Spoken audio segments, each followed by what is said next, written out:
Hello everyone, कैसे हैं आप सभी। Hope you are well and doing great. इस वीडियो में हम डिस्कस करेंगे हमारा next lesson 5 objective of psycho diagnostic. अब ऑब्जेक्टिव को समझने के लिए आपको साइको डायग्नोस्टिक को समझना होगा, है ना। इससे पहले शायद आपके मन में अभी क्वेश्चन होगा कि लेसन 4 कहाँ गया भाई। लेसन 4 जो कि एथिक्स से रिलेटेड था, ठीक है। एथिक्स क्या होते हैं, मोरालिटी क्या है, दोनों के बीच में डिफरेंस क्या है। As a counsellor, as a clinical psychologist आपके को क्या क्या एथिक्स है, कोड ऑफ एथिक्स या कोड ऑफ कंडक्ट क्या होंगे, इस हिसाब से आपको चलना होगा, है ना। नॉर्म्स क्या होंगे वहां पर, वो सभी हम चैप्टर 4 में डिस्कस करेंगे और डेफिनेटली उस चैप्टर पर वीडियो हम बनाएंगे। अभी हम कवर करेंगे objective of psycho diagnostic. Meaning से शुरू करते हैं।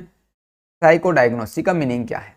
अभी जो ये मैं आपको डेफिनेशन बताने वाला, जो एग्जाम्पल मैं देने वाला हूं, ये आपको कंप्लीट क्लिनिकल साइकोलॉजी में हेल्प करेगी। साइको डायग्नोस्टिक असेसमेंट और साइको डायग्नोस्टिक जो टर्म है वो काफी जरूरी है, काफी इंपॉर्टेंट, इतनी इंपॉर्टेंट है कि आप विदाउट साइको डायग्नोस्टिक असेसमेंट के आप किसी भी तरह की कोई भी काउंसलिंग या आप कोई भी सर्विस है जो किसी भी क्लाइंट को नहीं दे सकते।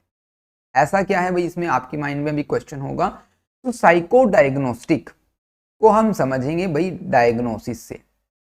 हमने एक टर्म सुनी है डायग्नोसिस। डायग्नोसिस का मीनिंग क्या होता है कि हम कुछ एक सर्टन फिनोमिना के बारे में स्टडी कर रहे हैं, किसी एक पर्टिकुलर चीज के पीछे का रीजन फाइंड आउट करने की कोशिश कर रहे हैं, उस कॉन्सेप्ट के नेचर को समझने की कोशिश करते हैं, वो होता है डायग्नोसिस। ऐसा आपने पढ़ा है अभी तक। तो साइको डायग्नोस्टिक क्या है?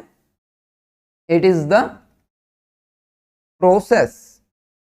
क्या है भाई? Process, study of. हम कह सकते हैं कि हम किसी एक इंडिविजुअल, एग्जांपल से समझते हैं। मान लीजिए आरव है, ठीक है। आरव को क्या होता है भाई, काफी एंजाइटी रहती है, आप ये समझ सकते हैं। तो आपने क्या किया, उसकी लाइफस्टाइल को समझने की कोशिश की, उसके बिहेवियर को समझने की कोशिश की, वो कैसे इंफॉर्मेशन को गेन करता है, ठीक है, कैसे वो रिसीव करता है, उसकी परसेप्शन को समझने की कोशिश की। उसके बाद वो प्रोसेस कैसे करता है, प्रोसेस होने के बाद उसका बिहेवियर उन स्पेसिफिक स्टिमुली से रिलेटेड या उस स्पेसिफिक एनवायरनमेंट में या स्पेसिफिक कंटेक्स्ट ऑफ लाइफ में कैसे बिहेव कर रहा है, ये सभी चीजें आपने ऑब्जर्व की। ये सभी चीजें ऑब्जर्व करने के बाद आपने क्या किया, उसकी फैमिली के बारे में स्टडी की, उसकी एजुकेशन हिस्ट्री के बारे में स्टडी की, उसकी जो पास्ट जो होता है उसको स्टडी करने की कोशिश की। कहने का मतलब है आपने लाइफ का हर एस्पेक्ट जो आरव की लाइफ से रिलेट करता है उसको आपने स्टडी किया। और स्टडी करने के बाद आपको क्या पता चलता है भाई, इसको GAD है, जर्नल एंजाइटी डिसऑर्डर है। आपने क्या किया, ये रिजल्ट निकाला, ठीक है। आपने क्या रीजन दिया, उसका एनवायरमेंट। या हम कह सकते हैं आपने बोल दिया भाई ये तो पहले से ही प्रीडिस्पोज्ड है, इसे इनहेरिटेड है, कुछ जीन्स इसके अंदर है, इसके पेरेंट्स के, मतलब आप कोरिलेशन दे रहे हैं। ये एक एग्जाम्पल था आरव का, जिसमें आपको इतनी सारी इंफॉर्मेशन लेने के बाद ये पता चला इसको जर्नल एंजाइटी डिसऑर्डर है या फिर इसको ADHD है, ये सभी आपको पता चला।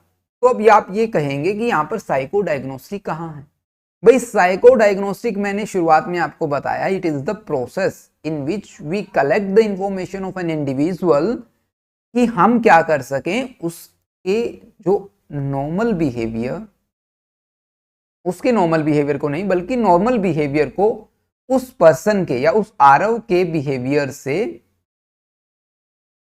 क्या कर ले भाई, कोरिलेट करें। या हम कहें कोरिलेट नहीं कहेंगे, हम यहाँ पर रिलेशनशिप या डिफरेंस कहेंगे, डिफरेंस सही रहेगा यहाँ पर टर्म यूज करना, कि हम जो नॉर्मल बिहेवियर है और जो आरव बिहेवियर शो कर रहा है उनके बीच का जो डिफरेंस है ये हमें पता चलेगा उस प्रोसेस से। इस प्रोसेस का नाम है साइको डायग्नोस्टिक असेसमेंट। समझ पा रहे हैं? अगर आपको इतना समझ में आ गया कि साइको डायग्नोस्टिक असेसमेंट क्या है, तो यूं समझ लीजिए आपको इस चैप्टर का सारा एसेंस आप इजीली समझ सकते हैं, ठीक है। अब हम डिफरेंस, यहाँ पे जो टर्म आपकी बुक में यूज की गई है वो psycho diagnostic assessment, psychiatric consultation, दो टर्म है। आप लोगों ने जनरली ये सुना होगा कि साइकेट्रिस्ट के पास लेके चलो इसको, या साइकोलॉजिस्ट के पास लेके चलो। हो सकता है आपको एक कंफ्यूजन हो कि मैं साइकोलॉजिस्ट होने वाला हूँ या साइकेट्रिस्ट होने वाला हूँ आफ्टर मास्टर्स कंप्लीट, है ना। तो ये मैं आपको बता देता हूँ साइकेट्रिस्ट कौन होता है, उसके बाद आपको डिफरेंस भी इजीली। भाई जिन्होंने MBBS या फिर MD, जो डॉक्टरेट डिग्री होती है ना, आपने देखा होगा, जो आपको मेडिसिन सजेस्ट कर सकते हैं, मेडिसिन प्रोवाइड कर सकते हैं, भाई आपको ये दवाइयाँ लेनी होगी, उनको साइकेट्रिस्ट बोला जाता है। उनको थेरेपीज भी आती होती हैं, ऐसा नहीं है कि वो सिर्फ दवाइयाँ ही देंगे आपको, ठीक है, उनको सब कुछ आता है। लेकिन साइकोलॉजिस्ट का जो मेन काम होता है, काउंसलर का, जो साइकोथेरेपिस्ट का मेन काम होता है, वहाँ पर असेसमेंट होता है। असेसमेंट मीन्स आप इंफॉर्मेशन सामने वाले से ले रहे हैं, उसको समझने की कोशिश करें, उसके पॉइंट ऑफ व्यू को समझने की कोशिश करें हैं। काफ़ी डिफरेंस है दोनों टर्म्स में। और आप after completing your masters you will be a psychologist, counsellor और psychotherapist, whatever you choose, है ना। तो डिफरेंस जल्दी समझते हैं, थियरी को धीरे धीरे पढ़ेंगे और समझने की कोशिश करते हैं। तो जो डिफरेंस है साइको डायग्नोस्टिक असेसमेंट और साइकेट्रिस्ट कंसल्टेशन में, ये आपको अभी तक समझ आ गया होगा। पर्पस से, स्कोप से, कुछ टर्म्स है, इनके बेस पे हम इनके बीच में डिफरेंस करने की कोशिश करते हैं, समझने की कोशिश करते हैं। तो पर्पस, साइको डायग्नोस्टिक असेसमेंट का पर्पस क्या है? अभी आपको इतना समझ में आया क्या पर्पस है? हमारा पर्पस है आरव के बारे में एवरी सिंगल इंफॉर्मेशन कलेक्ट करें और फिर पता चले कि उसको क्या प्रॉब्लम है, उसका रीजन क्या है, कैसे ट्रीटमेंट प्रोवाइड करेंगे, प्लान क्या रहेगा हमारा। All these things comes under the psycho diagnostic assessment. Hope you understand the aim to systematically evaluate an individual psychological functioning. Psychological functioning में सब कुछ आ जाएगा। सब कुछ means यहाँ पर cognitive abilities, emotional state, personality traits and mental health symptoms. So the goal is to formulate a comprehensive understanding of the individual psychological profile, often to inform diagnosis, treatment planning, aim to identify the presence of any psychological disorder and underlying issues. समझ में आ गया? जो मैंने बताया वही है same. Psychiatric consultation क्या होता है? साइकेट्रिक कंसल्टेशन मींस, आप ऐसे देखिए, एग्जांपल ले दिया, आपको सबसे पहले कोई प्रॉब्लम आ रही है आपके बिहेवियर में, आपकी फैमिली के किसी पर्सन ने नोट किया कि यार ये ना समथिंग रॉन्ग विद हिम या विद हर, कोई भी हो सकता है। तो आपकी फैमिली में किसी ने कहा कि यहाँ पे कुछ ना कुछ बिहेवियर में गड़बड़ है, भाई बच्चा ना थोड़ा परेशान है, बार बार एक ही बात को सोच रहा है। आपकी फैमिली में किसी भी एक पर्सन को ऐसा लगा, तो उन्होंने क्या किया, अपने फैमिली डॉक्टर, सभी की फैमिली में या किसी एक मोहल्ले में, हम कहें किसी एक एरिया में एक डॉक्टर होता है, वो उनके पास लेके जाता है कि हमारे बच्चे को ये प्रॉब्लम है। कुछ दवाइयाँ देने के बाद एक दो बार जब आप उनके पास जाते हैं तो वो रिकमेंड करते हैं, अगर उनको ये महसूस है कि इनको कोई मेंटल हेल्थ रिलेटेड प्रॉब्लम है, then you should go to a psychiatrist, वो भी रेप्यूटेड साइकेट्रिस्ट, ऐसा नहीं कि कोई भी ऐसे वैसे पे चले जाते हैं ना। तो वहां पर साइकेट्रिक कंसल्टेशन, अब देखिए क्या होगा, seeking advice, guidance from a psychiatrist regarding a specific mental health concern or questions. आपके बिहेवियर में कोई स्पेसिफिक चेंज आपके घर वालों ने देखा, आपके फैमिली मेंबर्स ने देखा, उस चेंज से रिलेटेड क्वेश्चंस, उनसे रिलेटेड एडवाइस लेने के लिए, हम कहीं मेंटल हेल्थ रिलेटेड कोई प्रॉब्लम आप फेस कर रहे हैं, उनको क्योर करने के लिए हम साइकेट्रिक के पास जाते हैं, साइकेट्रिस्ट के पास जाते हैं, ठीक है। तो यहाँ पर जो मेन फोकस होता है वो डायग्नोस करना, ट्रीटमेंट प्रोवाइड करना, medicine management, addressing complex clinical situations को हैंडल करना। समझ आ गया आपको दोनों के बीच का डिफरेंस, कितना बड़ा डिफरेंस है, कोई छोटा मोटा डिफरेंस नहीं है। Next one is the scope.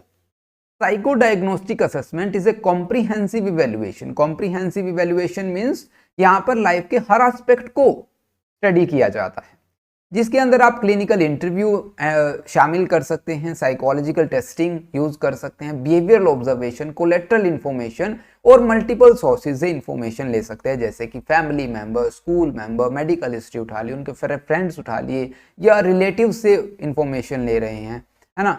तो यहाँ पर हर एक लाइफ का हर एक डोमेन को हम स्टडी करने की कोशिश करते हैं। साइकेट्रिक कंसल्टेशन में क्या होगा, narrower, tailor to address specific question concern raised by the referring clinician. हो सकता है किसी ने रेफर किया हो, जैसा कि मैंने अब एग्जांपल दिया था पहले आपको, कि वहां पर आपके किसी फैमिली डॉक्टर ने बताया कि आप इस वाले हॉस्पिटल में जाइए, इन डॉक्टर से मिलिए, ये आपको रिकमेंड करेंगे, ये आपकी हेल्प एक अच्छे तरीके से कर पाएंगे, है ना। तो हो सकता है ऐसा हो, लेकिन यहाँ पर डायरेक्ट क्या नहीं होता कि हम इंटरव्यू वगैरह यूज नहीं कर पाते। द कंसल्टेशन में involve reviewing available information, conducting a brief assessment and providing expert recommendation और guidance based on the psychiatrist expertise. अब यहाँ पर जो साइकेट्रिस्ट का काम क्या होता है, भाई जो हम बताएंगे, जैसा डॉक्टर ने रेफर किया है, जो उन्होंने बताया कि बच्चे को बार बार एंजाइटी होती है, एक ही थॉट को बार बार वो या रिमेंबर कर पा रहा है, या हम कहें कि वो भूल ही नहीं पा रहा किसी एक थॉट को, तो उस दौरान साइकेट्रिस्ट ने देखा अच्छा करंट ये सिचुएशन है इस पर्सन की, तो हमें ये मेडिसिन इसके एक बार ट्राई करना चाहिए, या फिर उनको लगता है कि हमें एक बार दोबारा असेसमेंट करनी होगी स्पेसिफिक रीजन फाइंड आउट करने के लिए, तो वो दोबारा असेसमेंट भी कर सकते हैं। प्रोफेशनल बैकग्राउंड के बिहाफ पर बात करते हैं, जैसा कि यहाँ पर कंफ्यूजन रहता है कि साइको डायग्नोस्टिक असेसमेंट का यूज कौन करेगा, साइकोलॉजिस्ट करेंगे, काउंसलर करेंगे, साइकोथेरेपिस्ट करेंगे, है ना, मेंटल हेल्थ काउंसलर्स करेंगे, who have specialised training in psychological assessment and diagnosis, उनको प्रॉपर ट्रेनिंग दी जाती है आपको कैसे इंफॉर्मेशन को एसेस करना है। जरा सोच के देखिए, आप सोचिए क्या, आप एक बार ट्राई कीजिए, अपने फैमिली में किसी मेंबर के पास जाइए, अपने फ्रेंड्स में किसी के, उनकी फैमिली में किसी के पास जाइए, एक पर्सन को चूज करिए जिससे आपको इंफॉर्मेशन कलेक्ट करनी है, और देखिए अपने अंदर की कैपेबिलिटीज, कि आप इस कैपेबल हैं कि आप उनसे इंफॉर्मेशन निकाल पा रहे हैं, वो स्किल्स आप में हैं, तो इसीलिए उनको ट्रेनिंग दी जाती है। साइकेट्रिक कंसल्टेशन की बात करते हैं तो यहाँ पर जो मेडिकल डॉक्टर्स होते हैं, जिन्होंने प्रॉपर डिग्रीज की होती हैं, जिनको प्रॉपर ट्रेनिंग मिली होती है, वो ट्रीटमेंट से related, management of mental health disorder से रिलेटेड, हर एक चीज़ से रिलेटेड उन्हें क्या मिलती है, अभी ट्रेनिंग मिलती है प्रॉपर, उन्होंने जो कोर्सेज किए होते हैं उनमें उनको बताया जाता है, सिखाया जाता है हाउ टू डील, है ना, कैसे मैनेज करना है, ये सभी चीज़ें उनकी लाइफ का एक हिस्सा होती हैं और वो उनमें परफेक्ट होते हैं। तो साइकेट्रिक कंसल्टेशन इस तरह आप समझ सकते हैं। अब हम बात करते हैं, ये तो हो गया भाई difference between the psycho diagnostic assessment and psychiatric consultation. अब हम डिस्कस करते हैं referral for psycho diagnostic testing. समझने की इसमें जरूरत है नहीं, आपको क्रैमिंग नहीं करनी है, सिर्फ कॉन्सेप्ट समझना है। Referral for psycho diagnostic testing कैसे रेफर किया जाता है, अब मैंने एग्जांपल में ऑलरेडी दे चुका हूं, अब थियरी पढ़ते हैं। Psycho diagnostic testing is a formal request made by health care provider, doctor ने दी है, या mental health professional to conduct a comprehensive assessment of an individual psychological functioning. This type of testing aim to evaluate various aspects of the individual cognitive abilities, emotional state, personality trait, mental health symptoms, इन सभी को evaluate करना, एक ऐसा हम कहें कि एक ऐसी रिपोर्ट तैयार करना जहां पर इन सभी टॉपिक्स या हम कहें इन सभी एस्पेक्ट को कवर किया जाए, वहां की इंफॉर्मेशन कलेक्ट की जाए और उनको समराइज किया जाए, वो होती है साइको डायग्नोस्टिक। अब रेफरल की बात की जा रही है तो ये रेफरल एक डॉक्टर ने किया, एक मेंटल हेल्थ केयर वाले ने किया है, या एक फैमिली डॉक्टर हो सकता है, या फिर आपके फैमिली मेंबर हो सकते हैं कि भाई आप इस डॉक्टर को दिखाइए, फिर आपको जो क्या पता चलेगा कि बच्चे को एक्चुअल प्रॉब्लम क्या है, किस प्रॉब्लम से वो सफर कर रहा है ना। तो कुछ एग्जांपल्स हैं यहाँ पर। हो सकता है पेशेंट सब्सटेंस अब्यूज करता है, अडल्ट्स में ये प्रॉब्लम बिल्कुल कॉमन है, ऐसा होता है। स्ट्रेस, एंजाइटी, इन सभी की वजह से बच्चे जो क्या करते हैं, हो सकता है कुछ नया ट्राई करने के चक्कर में भी बच्चे सब्सटेंस अब्यूज शुरू कर देते हैं। Possible learning disabilities, poor intellectual functioning, mood disorder, panic disorder, anxiety disorder, हम कर चुके हैं ये MPC 011 में, है ना। तो वहां पर हमने कुछ इनमें से किए हैं और भी बाकी करेंगे इस बुक को कंप्लीट करने के बाद। एक्सपीरियंस ट्रॉमा हो सकता है, adolescents who are acting out, suspected personality disorder हो सकता है। तो ये कुछ एग्जांपल्स थे जो आपको समझने होंगे। समझने का भाई ये तो आपको सिर्फ एक बार समझना है, उसके बाद आपको ये धीरे धीरे practice makes the man perfect, है ना। तो आपको जब तक आप प्रैक्टिस नहीं करेंगे तब तक आपको इन चीज़ों के बारे में प्रॉपर नॉलेज नहीं होगी। हाँ, कॉन्सेप्ट आपको यहाँ से क्लियर हो जाएगा। अब आपको इतना समझ में आ गया होगा कि साइको डायग्नोस्टिक असेसमेंट क्या है, इसको कौन रेफर करता है। रेफर हम ही करते हैं कई बार, तो है ना। हमें ऐसा लगता है कि यार इस बच्चे को ना ये प्रॉब्लम हो सकती है, ऐसा फैमिली में कई मेंबर्स होते हैं कि इनको ना ये प्रॉब्लम होगी, तो आपने इस डॉक्टर को एक बार चेक करवा लो बच्चे को, है ना। चलिए अब बात करते हैं साइको डायग्नोस्टिक रिपोर्ट के बारे में। क्या होती है रिपोर्ट, कैसी होती है ना, ये भी तो आपको पता होना चाहिए। तो साइको डायग्नोस्टिक रिपोर्ट, अब ये बताइए मुझे, आपको रिपोर्ट तो आपने काफी सारी देखी होंगी, रिपोर्ट कार्ड भी देखा होगा जो आपको स्कूल्स में मिलता है। अभी एग्जाम्पल के तौर पर हम समझने की कोशिश करते हैं रिपोर्ट कार्ड में क्या होता है। आपके मार्क्स, आपका बिहेवियर, हम कहें कि भाई बच्चे ने कैसा परफॉर्म किया, है ना, आपका कैरेक्टर, ये सभी चीजें आई थिंक रिपोर्ट कार्ड में होती है ना। क्योंकि हमारे टाइम में इतने बेहतरीन तरीके जो आजकल बच्चों को मिलते रिपोर्ट कार्ड ऐसे नहीं मिलते थे, बिल्कुल सिंपल मिलते थे। पेरेंट्स चाहते थे वो बता देते कि बच्चे ने इतना और मेहनत करने की ज़रूरत है बच्चे को, तो आप अपने बच्चे को मोटिवेट करें या फिर आप उनको प्रेशर डालें, कुछ भी करें, इनको चलाएं, ऐसे बोलते थे हमारे पेरेंट्स। तो आजकल जो रिपोर्ट कार्ड मिलते हैं उनमें कंप्लीट परफॉर्मा मिलता है। अगर हम एक और एग्जांपल ले, जैसे कि हम अल्ट्रासाउंड करवाते हैं या फिर सिटी स्कैन या एमआरआई, इन सभी में क्या होती है, प्रॉपर रिपोर्ट होती है जो हमें हमारे ब्रेन की फंक्शनिंग, है ना, क्या प्रॉब्लम है, ये सभी हमें पता चल जाता है। तो साइको डायग्नोस्टिक रिपोर्ट भी क्या है, एक डॉक्यूमेंट है जिसमें इंफॉर्मेशन होगी, कौन कौन सी इंफॉर्मेशन होगी वो हम डिस्कस करते हैं, है ना। तो एक document that summarise the finding of the psycho diagnostic assessment, it is the integrate information gathered through the various method to create a comprehensive picture of an individual mental health and emotional functioning. हम कह सकते हैं psychological functioning in simple terms, है ना। हमें एक ऐसा document तैयार करना है जिसमें हमें आरव की लाइफ के हर एक एस्पेक्ट को कवर कर सकें, और समराइज करने के बाद हमें वहां पर प्रॉब्लम के रीजन का पता चले, है ना, हमें ये पता चले हमें कौन सी थेरेपी और टेक्निक उनको प्रोवाइड करानी है in order to provide treatment to them, है ना। सो साइको डायग्नोस्टिक रिपोर्ट एक ऐसा डॉक्यूमेंट है। अब आपको पता चलेगा कि डॉक्यूमेंट में क्या होता है, presenting problem, background information, assessment method कौन से यूज किए, टेस्ट के रिजल्ट्स क्या हैं, क्लिनिकल इंटरव्यूज में, अभी इनको ना ब्रीफली डिस्कस करते हैं। Presenting problem means a clear explanation of the reason for the referral and individual presenting concern और द सिम्टम, कौन कौन से सिम्टम्स से किन्होंने रेफर किया, क्या रीजन रहा है जिसकी वजह से हमें साइको डायग्नोस्टिक असेसमेंट करने की जरूरत पड़ी, है ना। बैकग्राउंड इंफॉर्मेशन में demographic details, relevant medical history वहां पर ले सकते हैं, फैमिली हिस्ट्री, एजुकेशनल बैकग्राउंड आप इसमें और भी ऐड कर सकते हैं, जैसे कि फ्रेंड से हमने डिस्कशन किया वो इंटरव्यूज में, जैसे कि धीरे धीरे आपको पता चल जाएगा। एक जनरल कॉन्सेप्ट है ये।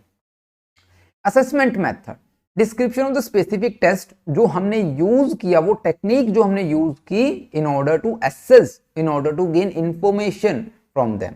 तो ड्यूरिंग द इवेल्युएशन के दौरान, मान लीजिए आपने इंटरव्यू किया, ऑब्जर्वेशन मेथड यूज किया, उन सभी के बारे में बताना कि हमने असेसमेंट समझते हैं ना, अभी तक आपको असेसमेंट का पता चल गया होगा कि assessment means we are assessing the information from an individual, है ना। तो टेस्ट रिजल्ट्स की बात करते हैं।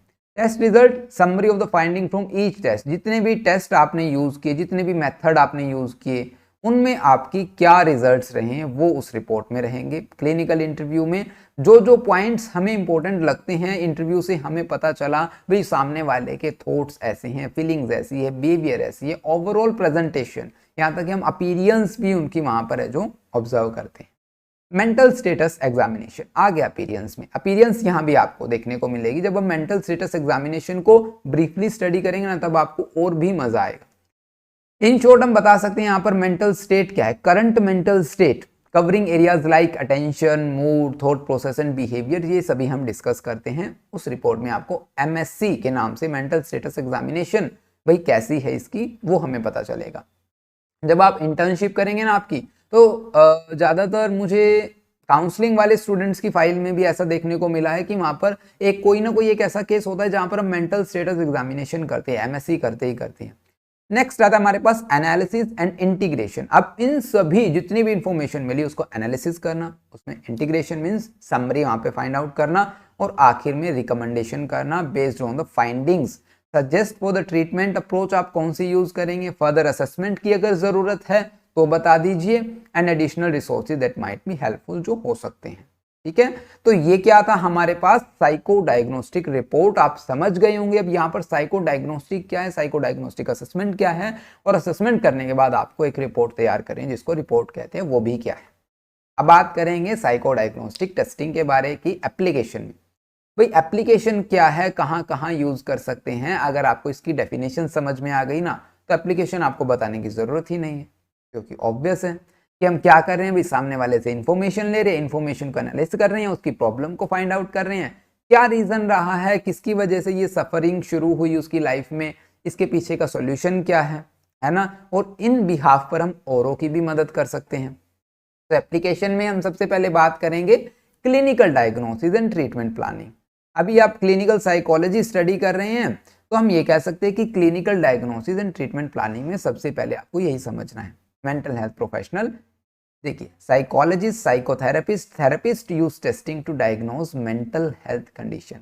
किसी को एंजाइटी है, जैसे कि हमने जीएडी का एग्जांपल लिया, किसी को एडीएचडी है, लर्निंग डिसेबिलिटी है, पर्सनल डिसऑर्डर है, कैसे पता चलेगा आपको इनका? देखिए, एक और छोटा सा एग्जांपल लेते हैं, इससे आपको और भी क्लैरिटी मिलेगी। आरव है और रुचि है, हमारे शुरू से यही एग्जांपल चलते आ रहे हैं, है ना। अब देखिए, आरव है ना, जो भाई आरव का हम ले सकते हैं बिहेवियर नॉर्मल है। अब नॉर्मल बिहेवियर क्या होता है? जनरली जो आमतौर पर बच्चे बिहेव करते हैं वो नॉर्मल है, और रुचि का बिहेवियर नॉर्मल नहीं है। हम एबनॉर्मल नहीं कहेंगे, हम ये कहेंगे नॉर्मल नहीं है। ठीक है, ठीक है, एग्जाम्पल ठीक है। आरव का बिहेवियर नॉर्मल है, रुचि का बिहेवियर नॉर्मल नहीं है। तो आपको कैसे पता चला कि रुचि का बिहेवियर नॉर्मल नहीं है? आपने कैसे आइडेंटिफाई किया? हमने आइडेंटिफाई, हमारा जो आइडेंटिफाई करने का तरीका ये है कि इस उम्र में बच्चों में ये सिम्टम्स देखने को मिलते हैं, तो ये नॉर्मल है। ऐसा जैसा आरव बिहेव कर रहा है, उसके सभी क्लासमेट्स, उस उम्र के सभी बच्चे उस तरह ही बिहेव कर रहे हैं, तो हम कहेंगे कि बिहेवियर नॉर्मल है ना। रुचि का बिहेवियर उन बच्चों के बिहेवियर से बिल्कुल मैच नहीं करता जिनके साथ वो रहती हैं, या जो उस उम्र के दायरे में आते हैं, हम ये कह सकते हैं। तो हम यहाँ पर कहेंगे कि रुचि का बिहेवियर नॉर्मल नहीं है, या हम कह दे सकते हैं कि यहाँ पर रुचि का बिहेवियर अब नॉर्मल है। समझ पा रहे हैं? तो ये अब नॉर्मैलिटी को मेजर करने का तरीका साइको डायग्नोस्टिक असेसमेंट है। यहाँ पर हमें रुचि के लाइफ के हर एस्पेक्ट के बारे में स्टडी करना होगा और फाइंड आउट करना होगा क्या रीजन है, क्या अबनॉर्मैलिटी शो हो रही है, और उस अबनॉर्मैलिटी को कैसे चेंज करें नॉर्मैलिटी में।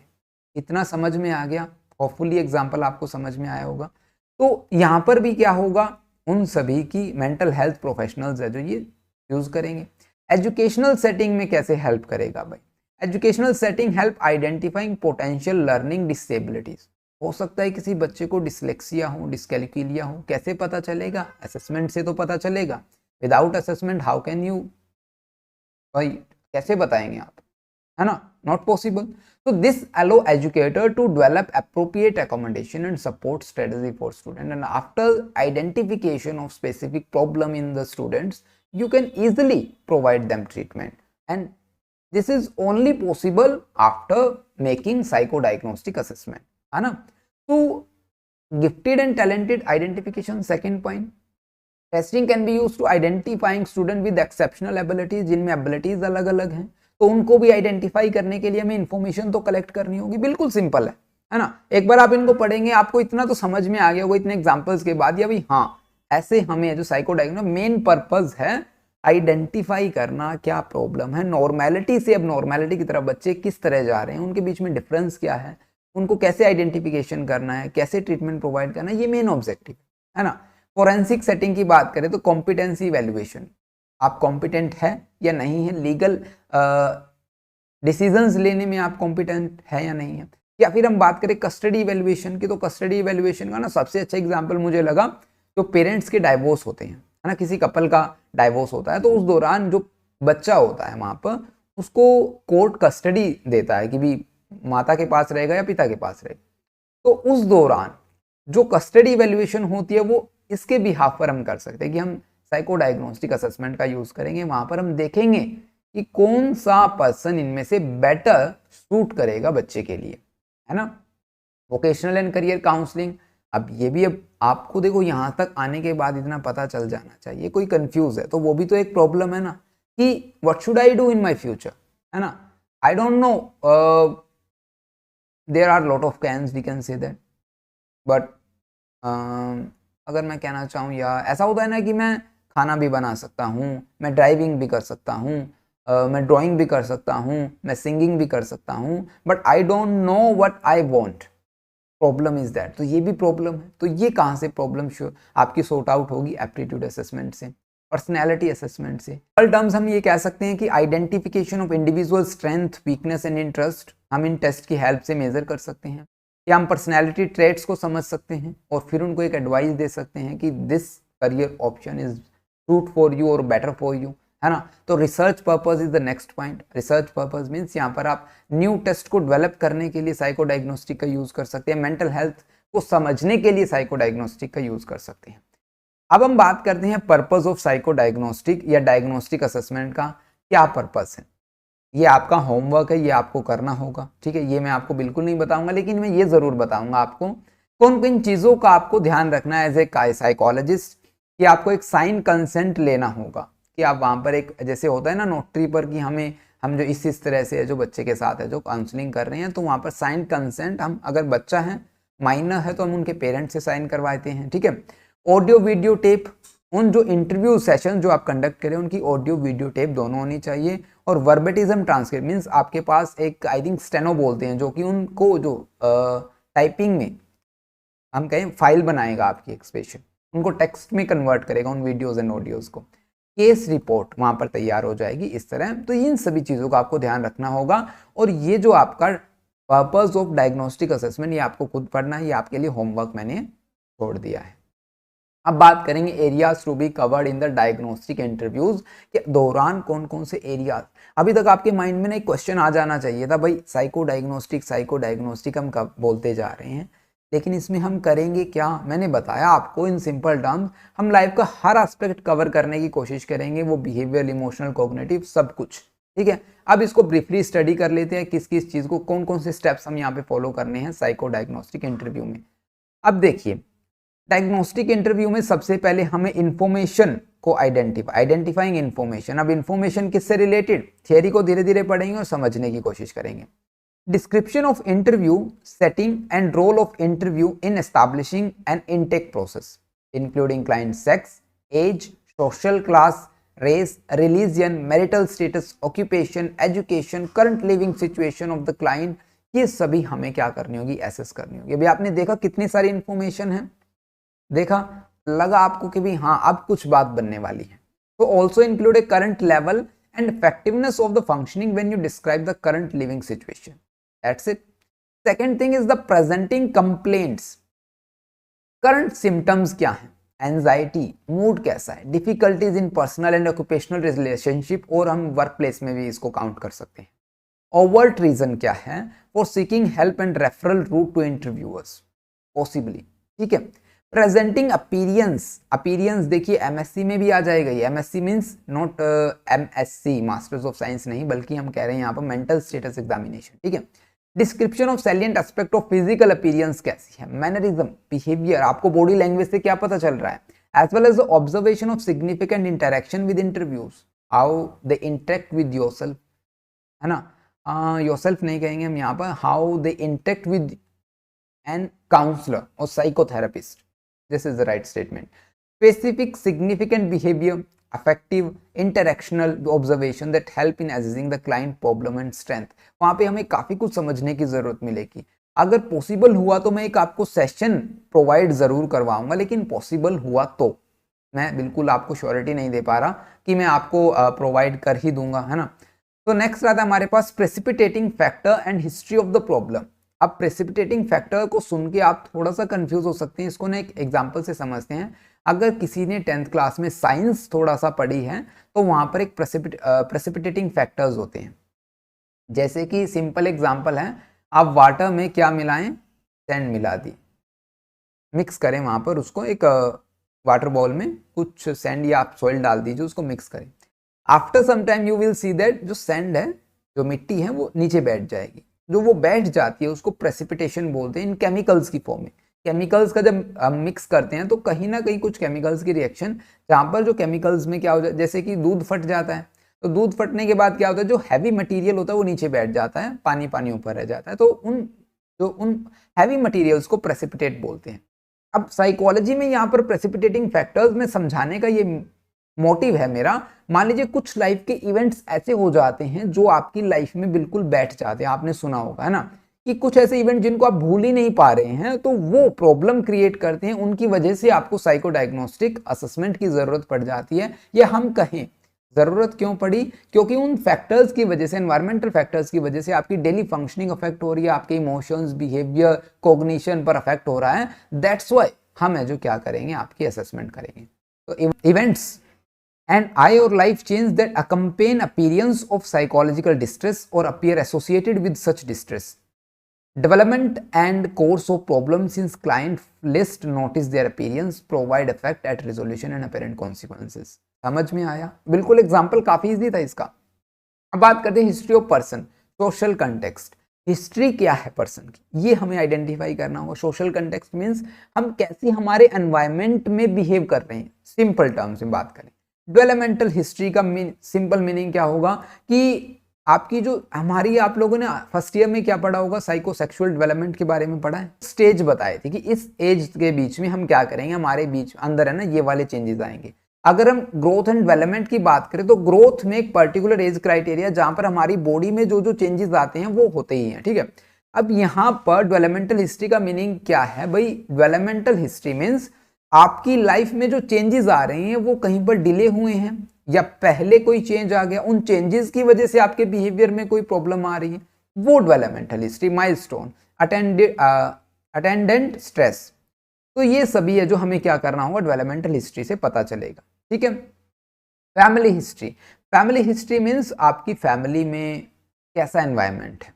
हम ये कह सकते हैं फैमिली ऑफ ओरिजिन को आप फाइंड आउट करें, एथनिक रेशियल्स को, रिलीजियस बैकग्राउंड को, डिस्क्रिप्शन ऑफ पेरेंट्स को, उनके बिहेवियर को, फैमिली में रिलेशनशिप बॉन्ड कैसा है आपका, कितना टाइम आप स्पेंड कर पा रहे हैं, तो ये सभी फैमिली हिस्ट्री से आपको पता चलेगा। वहां से आपको जो इन्फॉर्मेशन सारी की सारी कलेक्ट करनी होगी। स्कूल हिस्ट्री में आप स्कूल में हम कह सकते हैं कि स्कूल एनवायरनमेंट में बच्चा कैसा बिहेव करता है, टीचर्स के साथ कैसा बिहेव कर रहा है, अपने फ्रेंड्स के साथ कैसा बिहेव कर रहा है, ठीक है।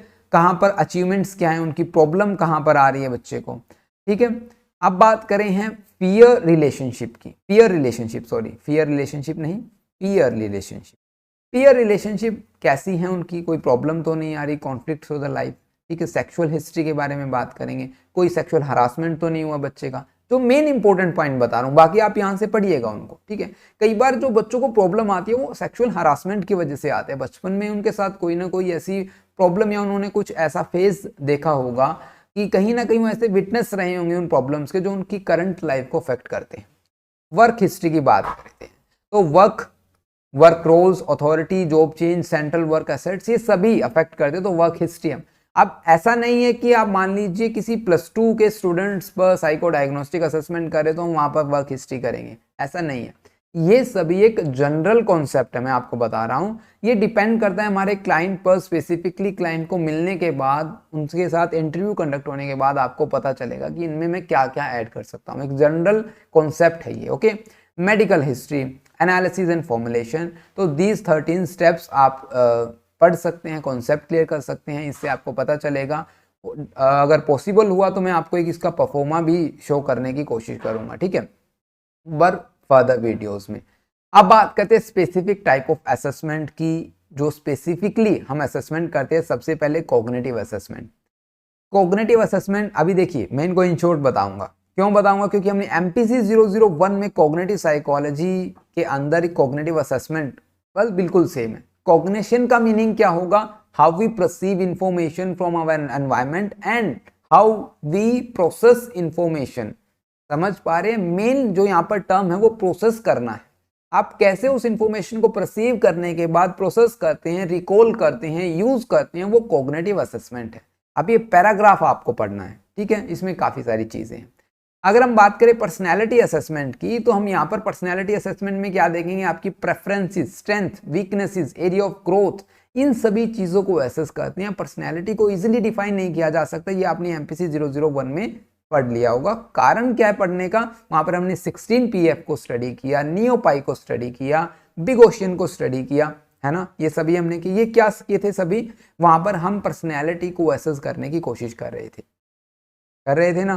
तो temperament, traits, these are some terminology with help of we can describe the personality assessment, है ना। अब बात करेंगे बिहेवियरल असेसमेंट की। Behavioural assessment means how a person behave in specific context, हो सकता है सोशल कंटेक्स्ट में, स्कूल कॉन्टेक्स्ट में, फैमिली में कैसे बिहेव करता है, बिहेवियरल, आप उनका जो बिहेवियर कैसा है उन सभी के बारे में इंफॉर्मेशन कलेक्ट करना बिहेवियरल असेसमेंट होगा। होपफुली यहाँ पर वीडियो आपको अच्छी लगी होगी, कंटेंट पसंद आया होगा और आपको कॉन्सेप्ट भी समझ में आए होंगे। इस वीडियो में इतना ही, मिलते हैं नेक्स्ट लेसन में एथिक्स के चैप्टर को हम डेफिनेटली करेंगे, ऐसा नहीं है कि मैं आपको वो स्किप ही करेंगे, क्योंकि एथिक्स ज़रूरी है। काउंसलिंग हो, चाहे क्लिनिकल हो, चाहे कोई भी आपका वर्क फील्ड हो, उसमें एथिक्स होते हैं। उन एथिक्स के बिहाफ पर, या हम कहें उन एथिक्स से ही हमें जो काम करना होता है उनको फॉलो करते हुए। तो डेफिनेटली हम करेंगे। इस वीडियो में इतना ही, मिलते हैं नेक्स्ट वीडियो में, तब तक के लिए नमस्कार। Thanks for watching this video, have a nice.